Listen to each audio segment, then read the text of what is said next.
Hey guys, it's Rodimus Primal. I'm back with another video, and today I'm reviewing the ultimate classic Godzilla film.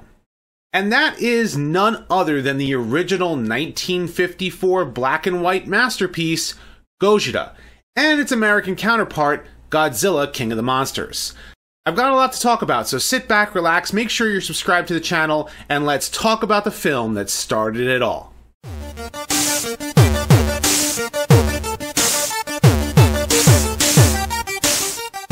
Now, if you're keeping track, the Godzilla movie marathon that I watched back in the day has a unique order in which it played the Godzilla films. We know Godzilla's Revenge was the first, making it the second Godzilla film that I ever saw. But the next movie was actually Godzilla Raids Again, followed by Godzilla King of the Monsters. Yeah, that's right, the sequel was shown first and then the original. But I intend to cover Godzilla Raids Again later because there's so much significance to the original film. Now, I have to show this to you first. This is my classic media DVD release of Gojira that came with the American version of Godzilla King of the Monsters on a separate disc. The case is signed by none other than Godzilla himself, suit actor Hiro Nakajima. I was able to meet him at New York Comic Con in 2015 along with Kenpacho Satsuma, who's known for portraying Godzilla during the Heisei films.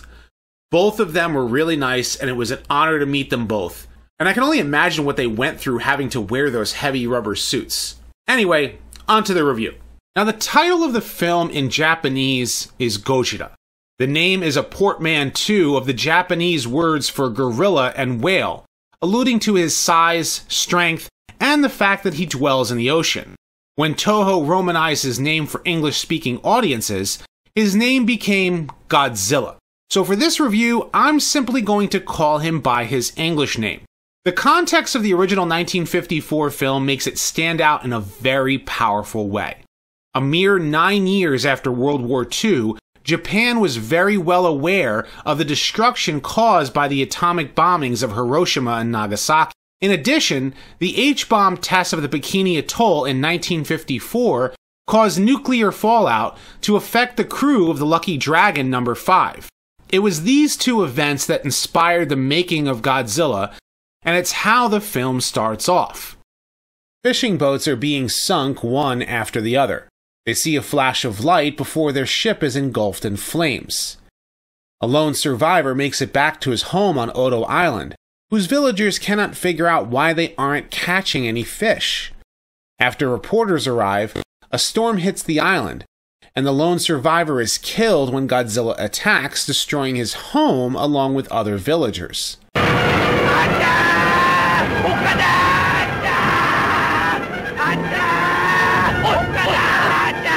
In response, the Japanese government sent a group of scientists led by paleontologist Dr. Yamane. They discover the giant footprints of Godzilla are radioactive, and the existence of a trilobite in the wreckage means that the beast is from a prehistoric age. Then an alarm bell rings, and everyone runs up the hill to see Godzilla. And boy, does he make an entrance. Now, this first appearance of the monster that you see is actually a large hand puppet, which explains why it looks so different than the suit that's used later on in the film. I also want to talk about Godzilla's trademark roar. It was made by rubbing a resin-soaked glove across a double bass, and then slowed down for that deep, horrific bellow. After returning to Japan, Dr. Yamane explains that based on his head size, Godzilla is 50 meters tall, which translates to about 164 feet. It's about half the height of the Statue of Liberty. They also stress that this prehistoric monster must have been mutated by nuclear weapons testing. The Japanese government decides to attack Godzilla using depth charges in hopes that they can kill him. This disappoints Dr. Yamane, as he believes the creature should be studied, since Godzilla is likely unkillable. After all, he did survive the effects of an H-bomb. Meanwhile, Dr. Yamane's daughter, Emiko, is involved in a love triangle between Ogata and Dr. Serizawa, whom she was traditionally betrothed to when she was very young. Emiko says she only looks at Serizawa as an older brother, and she wants to call off their engagement so that she can marry Ogata. Instead, Serizawa shows Emiko what his experiments have led to, and it horrifies her. Distraught by what she saw, Emiko doesn't get the chance to call off the engagement. She returns home after she promised Serizawa not to reveal his experiments, even to her father. That night, probably angered by the depth charges, Godzilla attacks the Shinagawa district of Tokyo. After destroying a train, the giant beast returns to the sea. The Japanese Defense Force then constructs a huge electrical fence surrounding the coast of Tokyo, meant to zap the monster with 50,000 volts. This further upsets Dr. Yamane, as he believes they need to study how the creature can withstand nuclear radiation. Ogata hopes to convince Dr. Yamane to give consent for Emiko to marry him. However, they end up arguing over whether or not Godzilla should be destroyed, since Ogata believes that the threat of the monster outweighs any benefit gained by studying it.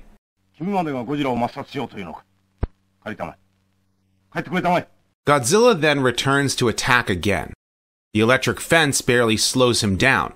The military fire cannons on him, but he is unaffected. Godzilla then unleashes his atomic breath, which melts the towers.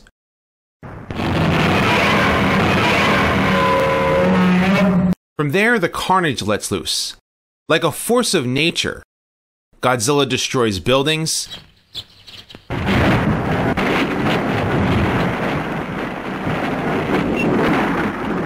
tramples upon people, and sets the city ablaze.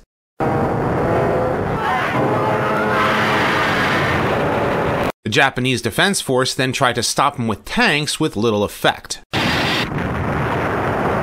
One of the most emotional moments of the film involves a mother, in the street with nowhere to go as she clutches her children.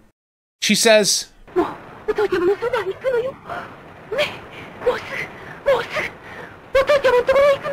Godzilla then appears above, firing his atomic breath, and destroys the buildings surrounding them.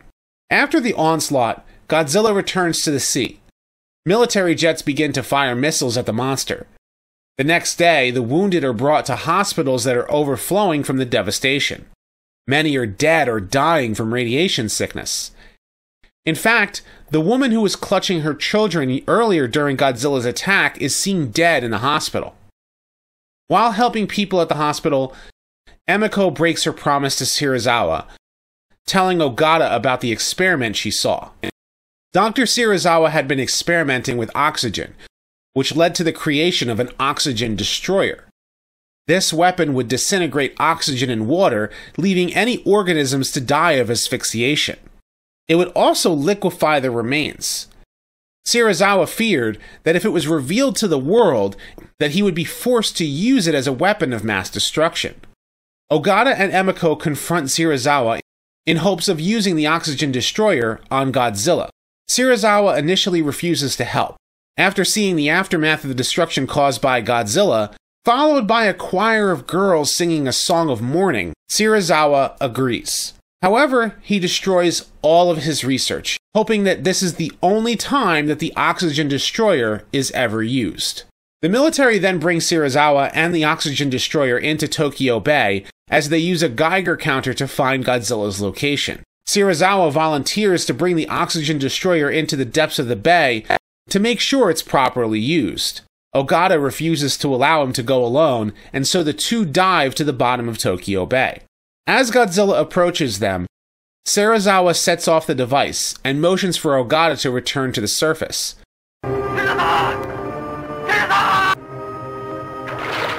Instead of coming up as well, Serizawa chooses to ensure that the secrets of the oxygen destroyer die with him as he cuts his air support line.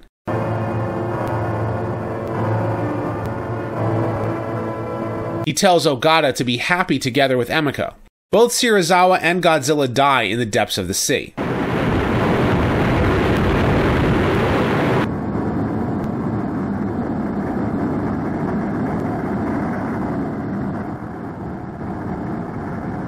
The film ends with a chilling line from Dr. Yamane warning us that if we continue to use nuclear weapons, another monster could rise in the future. This was, of course, a setup for sequels. Now, the American version was released 2 years later, under the title Godzilla, King of the Monsters. This version was heavily edited, with a third of the original film removed. New scenes were added featuring Raymond Burr as reporter Steve Martin, as he is inserted into the original story. As a reporter, he ends up accompanying Dr. Yamane to Odo Island and witnesses the events unfold before him. Steve Martin is even injured when Godzilla attacks the city. The love triangle between Ogata, Emiko, and Serizawa is also kind of glossed over, with most of it being removed. It was the usual triangle. Only this time it was to play an important part in the lives of millions of people. When Emiko breaks her promise to Serizawa, she does so telling it to both Ogata and Steve.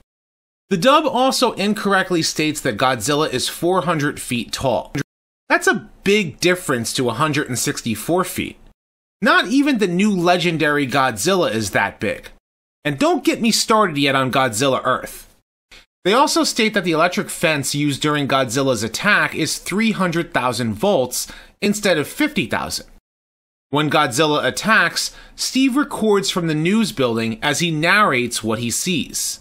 A prehistoric monster the Japanese call Godzilla has just walked out of Tokyo Bay. This gives the American version a B-movie feel. They also cut Dr. Yamane's closing line about the possibility of another Godzilla surfacing. Instead, Steve Martin delivers a happier ending, taking away the film's message against nuclear weapons. The menace was gone. So was a great man. But the whole world could wake up and live again. Now, this isn't to completely discredit the American version. It's shorter, and it covers the main story about the monster very well. When Ogata confronts Serizawa about using the oxygen destroyer, the American version delivers a really powerful line. Then you have a responsibility no man has ever faced. You have your fear, which might become reality. And you have Godzilla, which is reality.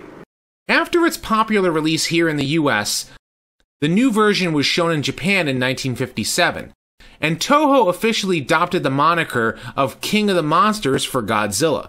Now it seems Tokyo has no defense. It helped spawn numerous sequels, making Godzilla the longest-running film franchise in history according to the Guinness Book of World Records. Its influence has had a huge effect on popular culture, and he even has a dinosaur named after him. Now, overall, I highly recommend watching both films. They're both classics in their own right, and they deserve all the praise they receive. The original Gojira is more of a horror movie, while Godzilla King of the Monsters is more like a news report of those events. But what do you think? Have you seen the original 1954 classic, or only the American version starring Raymond Burr? And where does it scale on your top list when it comes down to Godzilla films? Leave your thoughts in the comments section below. And if you like this video, be sure to thumbs up and subscribe. I'm really excited to see the new legendary Godzilla film, also titled Godzilla King of the Monsters. I'll be reviewing that film next. I have many more videos like this coming soon, so stay tuned. And as always, until next time, till all are one.